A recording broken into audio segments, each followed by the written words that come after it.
Hello, Keirra Dyer here. Welcome to episode 11 of Loving an Addict. This podcast with my husband Duff is inspired by a great loss, our daughter Emma, who passed away from an accidental overdose. Our desire is to spread awareness, love, and hope to also help those who are struggling to love the addict in their lives, because we know that that person is so much more than just an addict. This week is fun. We get to interview another friend of Emma's who was in her first treatment with her. I love Abby's attention to detail in regards to her recovery. She knows what she needs and she knows how to stay clean. And she's very inspiring. I love that she was able to make some really hard decisions at just the tender age of 18.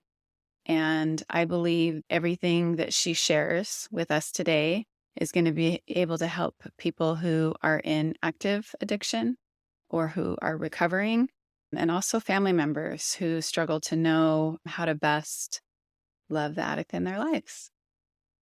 Welcome to the podcast, Abby. Thank you.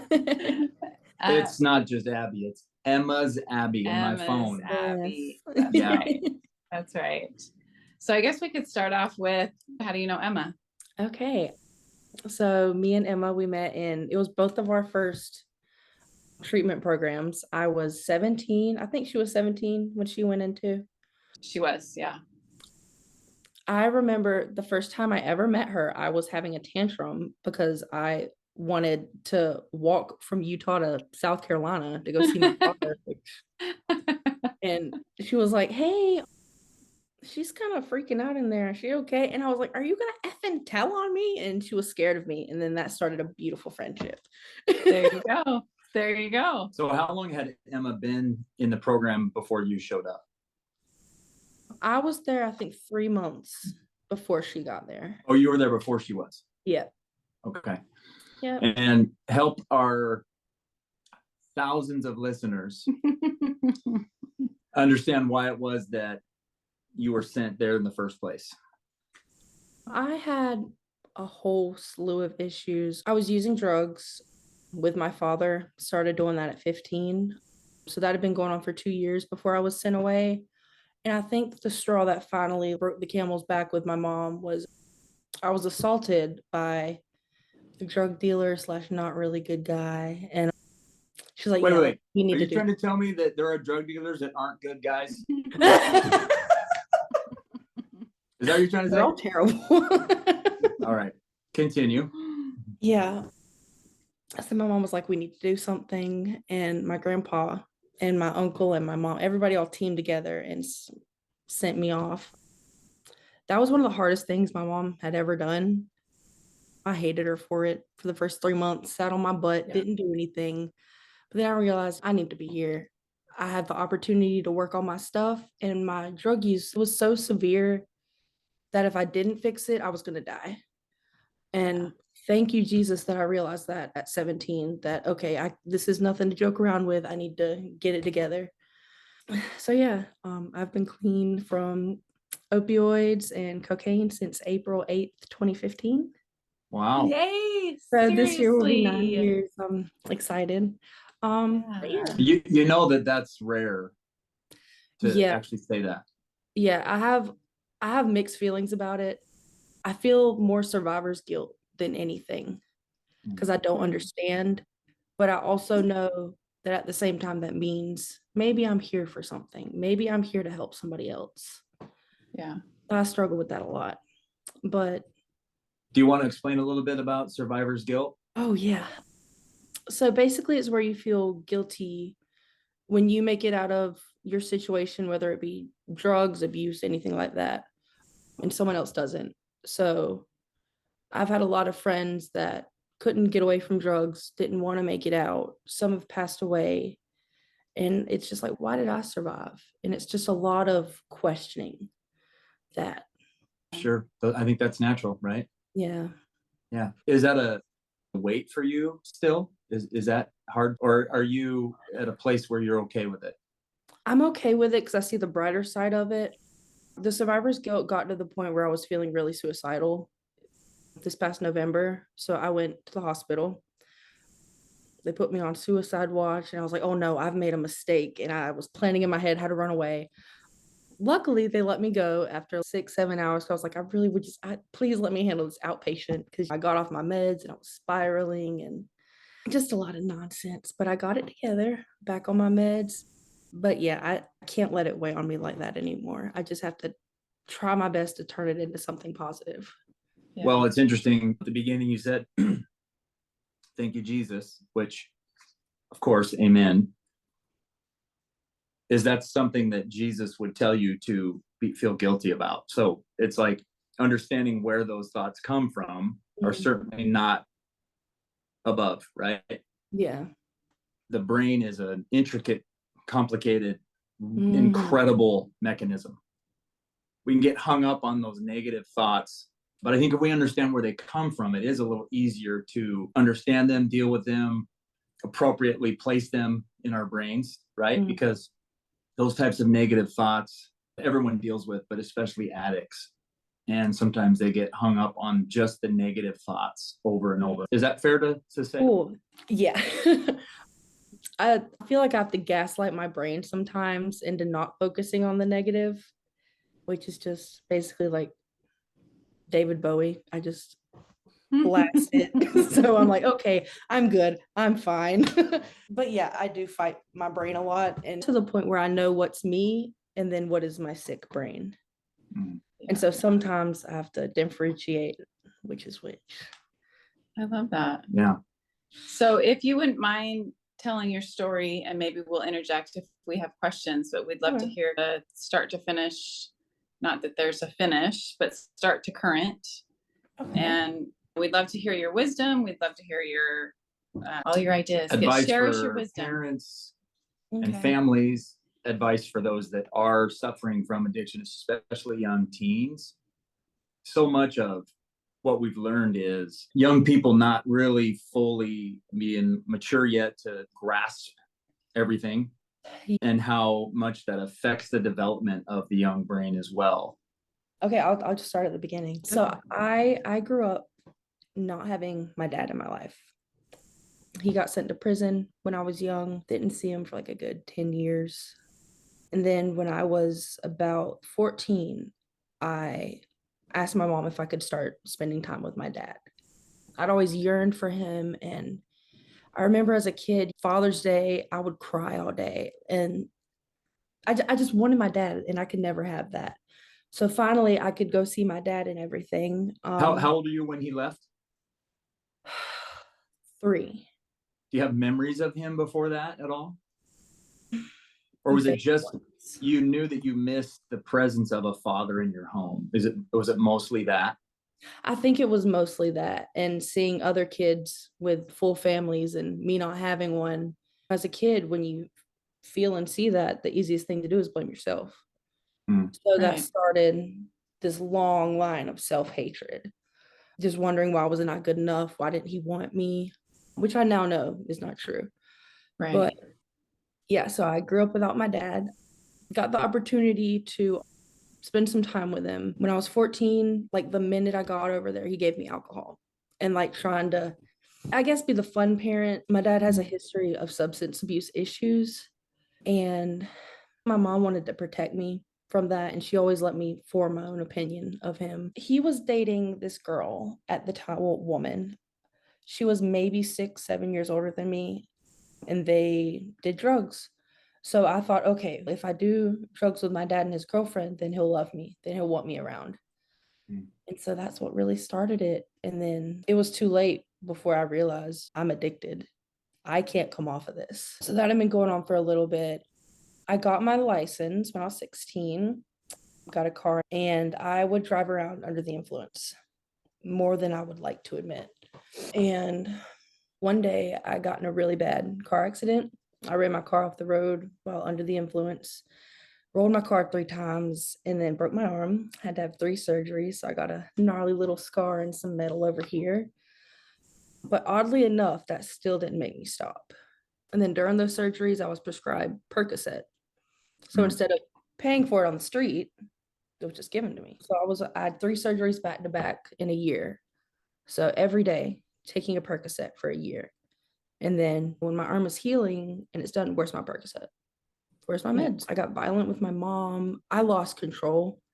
And yeah. And then one day, 2 people came into my bedroom and said, hey, your mom doesn't really know how to help you anymore. So we're here to help. And then they took me. I had no idea where I was going. I thought I was just going somewhere in North Carolina. But then they were like, we should probably fill up the rental before we go to the airport. And I'm like, what airport?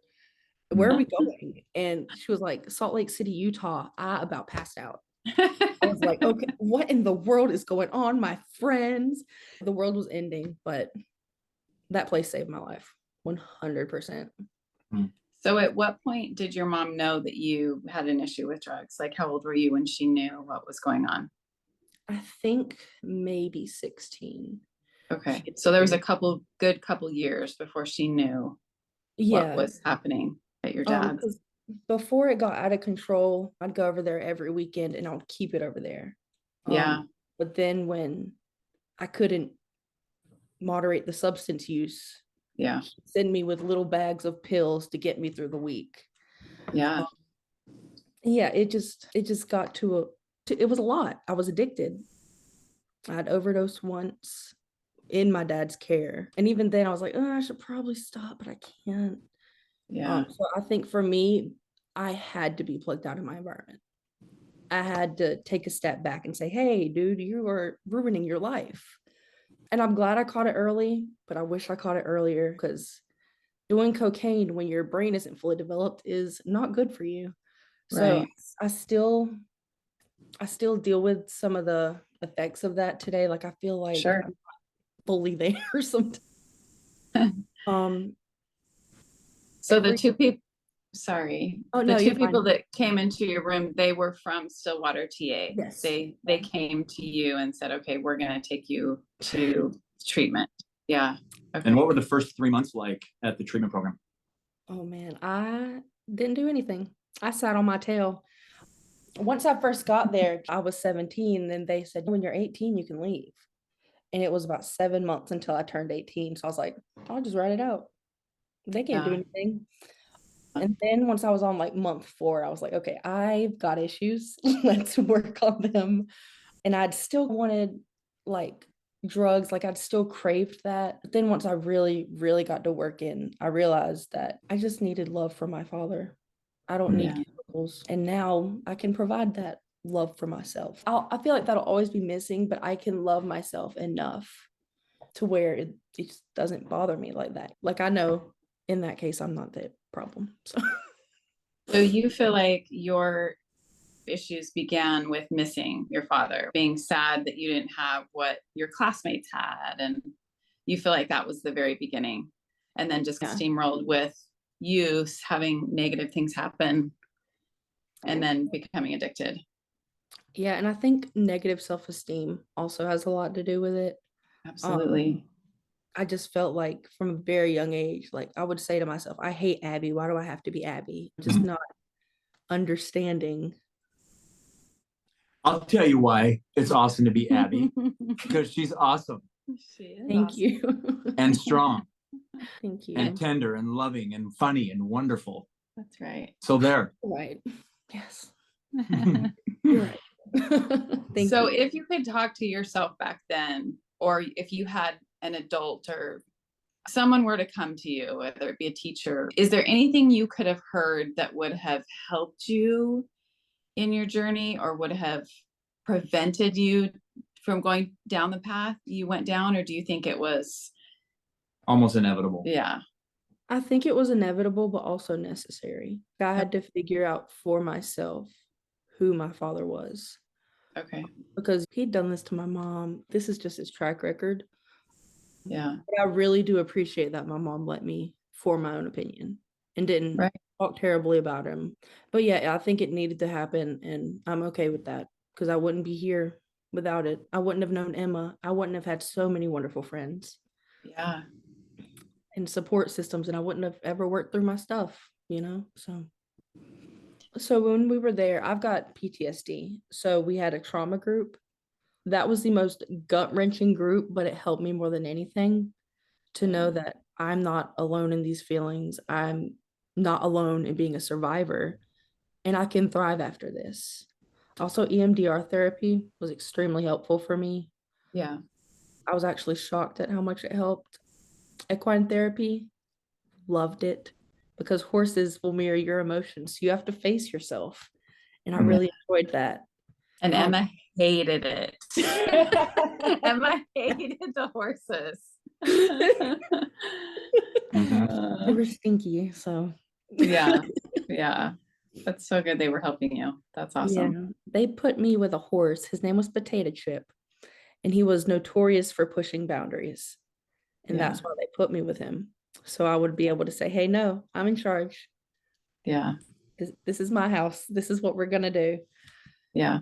So it just helped me stand up and be a person, you know? Yeah. So you leave Stillwater, and then Mhm. what? Oh, man. This is the only bad thing I have to say is the gap from when you graduate to when you go home is the most terrifying thing in the world. You don't know who you're going to see, what you're going to see, what's going to happen, what you've missed. It's a whole whirlwind of emotions. But the best thing I could have done for myself at that time, and I did, was cut everybody off. Everybody I knew in my hometown, we're done, because my sobriety is more important than hee hee ha ha fun time, you know? So, Did that include your dad? oh yeah. I gave him a few chances, but I haven't spoken to him since 2019. Yeah. Yeah, like I just, that's all you can do. Right. Yeah. Sometimes it's unavoidable. Yeah. That is so mature of you, Abby, to be able to, at 18, to be able to say, I've got to cut off everybody before this life because you knew that they weren't healthy, that they weren't contributing anything to your family. That's amazing at that age. I'm Thank like you. flabbergasted. That's amazing. And did you even cut off people that maybe they weren't contributing to the negative behavior, but they certainly weren't encouraging positive behavior? Yeah. I actually had a situation when I came home that scared me into doing it. I was out riding with some of my, I called them safe friends because I knew they didn't use or anything. And then just a severe thunderstorm came up in small country towns. Everyone's riding in their truck and all that. So everyone with a truck pulled into a four-wheeler dealership under this big awning. And while they're waiting for the storm to go through, someone started passing around a bottle of Xanax. And I was like, oh, no, no, no, no, no, no. We are not doing this. I was shaking. I felt like I was going to throw up. So as soon as the storm cleared, I was like, can you take me to my car? It scared the living crap out of me. And I was like, yeah, I'm done. I can't, even if they're safe, I cannot. And I'm so thankful that I did, because if I wouldn't have done that, I probably would be dead today. Yeah. Yeah. So for you, Stillwater was your turning point. You never had to look back or be, I'm sure there's still triggers. I'm sure you still have a desire. I do, but it's not a desire for the substance. Okay. Say more. So I can like note, I can recognize what I'm feeling, like anxiety, sadness, grief, even. It'll make me want to numb myself emotionally. Yeah. But I know that I can't do that and I need to talk about it. So instead of, I think I can go this way, talk about it, be okay, go this way, not talk and use and be dead. Like it's life or death for me. And that's how seriously I take it. Yeah. That's amazing. That's so amazing and unusual, especially like I said, at your age, because brains aren't fully developed until mid to late 20s. So for you to be able to be conscious enough, and like you said, that drug use had probably done some damage and mentally, emotionally to your brain, right? You were saying that you felt some effects from that. So even with that, it's just absolutely mind blowing and amazing. Do you have any tips for parents? And siblings and families and friends and anybody who really loves someone else and spends time with them? Yes. This is actually something I did with Emma, and I'm glad I did it because I don't have any regrets. Oh man. So anytime there was a relapse or a mistake or a slip up, it's okay. How can we fix it? What can we do? Because being an addict myself, I know that, oh, how could you? Why did you do this? Blah, blah, blah, blah, blah. It only makes it worse. So just ask how you can help.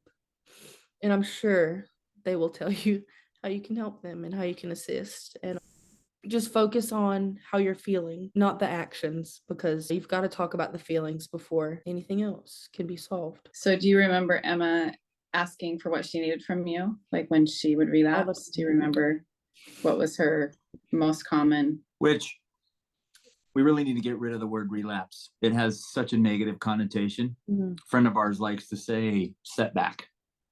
I like that better. Yeah. Because when anyone hears relapse, whether you struggle with addictions, self-harm, any type of behavior that's really hard to overcome, anybody hears the word relapse and it's a drastic response to it. Yeah, it's like, like that, like a But the reality is there's setbacks, because in life we have them all the time. We rarely use that word unless it has to do with addiction, right? That is very true. So we're going to try and get people to say setback from now on. Yeah, me to say setback. And we're going to start with my lovely assistant here, Mrs. Dyer. Anyway, so sorry, continue. Oh, you're okay. I would also recommend, I know everyone says you need an outlet, but everyone does need an outlet. If I had someone there to just hand me a canvas and some paint when I wanted to use, so I could get my feelings out that way instead of suppressing myself, I'll offer up outlets, just suggest different things until something sticks that is helpful, because art helps me a ton. So like a positive behavior to replace the coping mechanism, which is usually substances or other actions, right? Something physical. Yeah, like sometimes I'll get the feeling like, oh no, I feel like I need to numb, like I need to get rid of my feelings immediately, which is what I would usually use. So I'm like, okay, what can I do? Can I create something? Can I watch a video? Literally anything. And sometimes I'll just paste to do something so I don't have those thoughts and so it doesn't snowball deeper. Yeah. But I've also learned healing, again, is not linear, especially with addiction. I think about it all the time. Well, it's on my mind frequently. I'm interested in the how did we get here, just as America and just all that, but it's always on my mind. I want to help everyone that I can, help people get out of it. Yeah. However I can, because it's dark and it's scary. I don't want anyone to feel that, you know? Yeah. So do you have things in place where ahead of time, let's say someone has a phone addiction and they find themselves in the bathroom for an hour sometimes because they just get, right? I know people that will just leave their phone outside the bathroom, so they use it in a normal 2 to 3 minutes, right? Do you have things in place that you do to keep you, I guess, on track? Yeah, so I've kind of, like, for your bathroom example, just switch the phone with a magazine, with a book you're interested in. I found that it's all about not necessarily replacing the addiction, but just replacing what you do when you feel like you need to use. Yeah. And just having a plan in place if you know you're going to feel like you need to numb or like you feel like a setback is about to happen. Reach out to your friend. Hey, I feel like this is going to happen. If I do A, B, C, and D, come check on me, call me. Like my boyfriend today, he wanted to do something. I was like, I think I just need you here just in case this podcast is rough. Yeah. It's always having a plan in place. Yeah. So you don't know if it was going to bring some stuff up that would be hard to sit with after. And I love that. So being like kind of pre-aware of, okay, this is my history. This is what's happened in the past. And this is what would be helpful for me. Yeah. So have you done any 12-step program after Stillwater? Oh man, I attempted to. Then I was very triggered by the people coming in that were still using, were just core ordered to be there. Yeah. Didn't really care. And I was so freshly out of treatment that it terrified me and I couldn't go back. But I've been in therapy working on it and working through my stuff. I did do the 12-step workbook in treatment. I find that the more you go through the steps, the more you find out about yourself. Same with whenever you reread like Brene Brown or something. You Yeah, wanna figure out totally. something new. So Yeah. I do like to look back every now and then. I'm like, oh, this applies to me now, but it didn't before. So Yeah. it's a good resource to have. But the groups in my area were a little terrifying for me. Yeah. I can see that. We struggled with that with Emma as well, trying to find a 12-step program where she wouldn't be around people who were in the same boat, Mhm. but understood what she was going through. So Yeah. that was really hard for us to figure out. Of course, she was an adult and we had to let her make her own decisions, but it was hard for us. Each of us would go sometimes to like an NA or an AA meeting and think, where's the happy medium? I love NA, love AA. They have been phenomenal. And for Emma, before, after, during. But there were times where like, how do we get her out of the circle of people who are doing the same thing over and over? We also struggled with hearing people say over and over, I'm an addict, I'm an addict, I'm an addict. And as much as I think that there's some safety there to think like that, many people that would stay focused on the fact that they're only an addict. Yeah. Yeah. That was Yeah. their focus of who they Identity. were. And we really aren't those things. Very true. Right? Very true. And so there's a delicate line between always saying, hey, I'm susceptible to addictions compared to I'm an addict, that's who I am, deal with when I can only be with those that understand me. There's a delicate line there, right? Yeah. I prefer to say I'm in recovery because I'll always be an addict, but I will be recovering from that the rest of my life. But I'm Right. so much more than that, you know? Yeah. It's a teeny tiny speck of what makes me me. What's the advice you have for families? See the person for the person and not the behavior, but know that the behavior does contribute to the feelings of the person. So you can see, oh, they're just an addict. This is a human being that is hurt at their core, that just needs help. They need people, they need love. Just be there, spend time with them, but only if it's safe for the both of you, because that's a really big, important part of that. I know, especially for me and Emma, there was a few years where we didn't see each other because it wasn't safe. Yeah. But when it was the most beautiful, amazing, best time of my life. But just be there and don't give up on them, because they need to see that someone's in their corner and that people are rooting for them.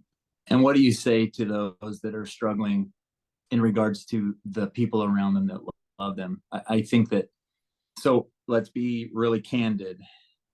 People in the middle of their addiction are extremely selfish. Granted, a lot of it isn't really their fault because of what those substances do to the brain and the chemistry and all that kind of stuff. And the reason I would love to hear your take is a few months ago, we had somebody who was an addict reach out and say, I never really grasped the effects of my family. Do you know what I mean? Yeah. What it was doing on the family. Yeah. Same. I feel like to this day, I'm still repairing relationships with my mom and my little sister, because she hated me for a very long time, but we're friends now.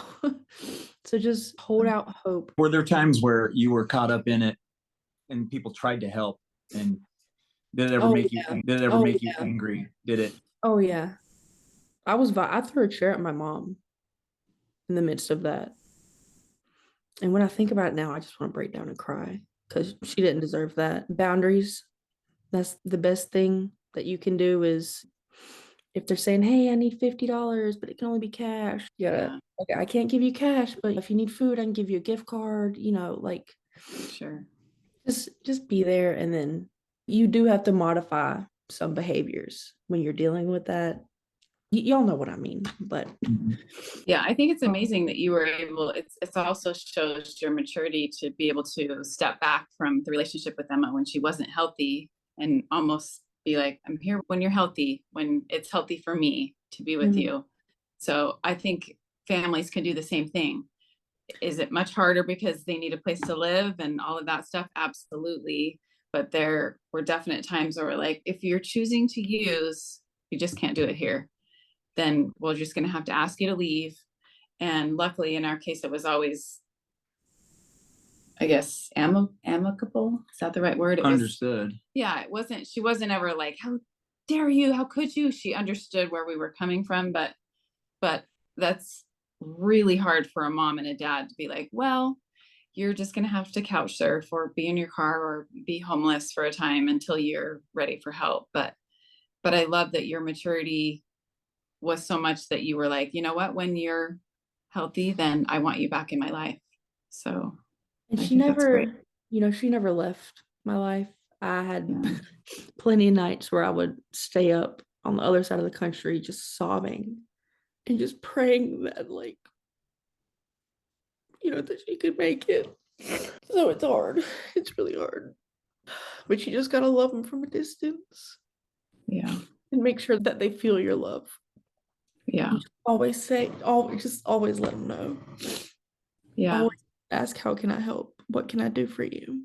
So would you say what would be helpful and healthy is if a family, even though they set these boundaries and they have to ask their children, we're usually speaking of children here, to leave, that you should still call and text and let them know that, hey, we eat 3 meals a day. You're welcome to join us for dinner. You're welcome to come do laundry. You're welcome to, come walk the dogs. It's just, if that behavior is consistent, you just can't live in the home and with the family.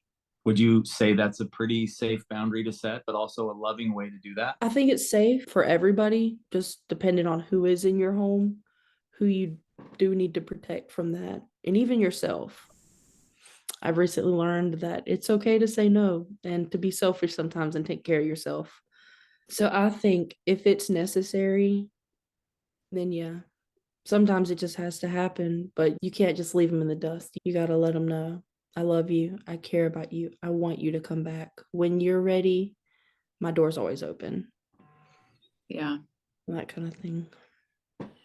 Well, you were always that for Emma, and we really appreciate that you were there for her. Even like you said, all the way across the country, you were always in North Carolina, right? After you left. And I hate to have you make this emotional for you again, but you were a bright light and she needed that. She needed somebody to at times give her that tough love and say, this isn't okay.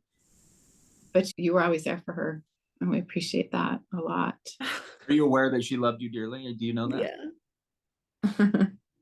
Yeah. So Emma will reach out to me and Becky in the form of 444s, in form of angel numbers. When I went to the hospital because I was suicidal, the diesel price at the gas station right by my house was 444. And like, they had a peer support specialist come in and talk to me, and he pointed out this tattoo me and Emma got for our sobriety. It's based off the Serenity Prayer, and the year we met is underneath. He pointed it out, and he's like, you've got the courage, you can do it. And I lost it. I knew that was Emma. Yeah. So she's still here for me today. She's still the sun, the moon, and the stars to me. She still shows love. I love that. She is. I love that you know that it's possible to hear from our loved ones on the other side, because they're still interested in our life. They still want to know what's going on. They still want us to succeed. They are sad when we're sad. They're happy when we're happy. And I love that you have that with her, because absolutely, she for sure is the family member and friend that is like, I'm going to make my presence known, and I'm going to let you guys know that I love you and that I'm thinking about you. And so I love that. Thank you for sharing that, Abby. That's very sweet. Yeah. She reaches out in music. My therapist told me she's not here on earth anymore. In the relationship, she's still your best friend. It's just changed. Yeah. At first I was like, that's baloney. That's so dumb. But it's not. Like, yeah. Emma Grace shows up for all of us when we need her.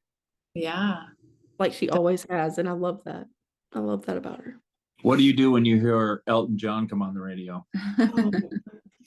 Adele, anything. Name 100. Michael Jackson. You know, the one that gets me every time is Man in the Mirror, because that was her graduation song. Yeah, that was what do you guys can't- call that?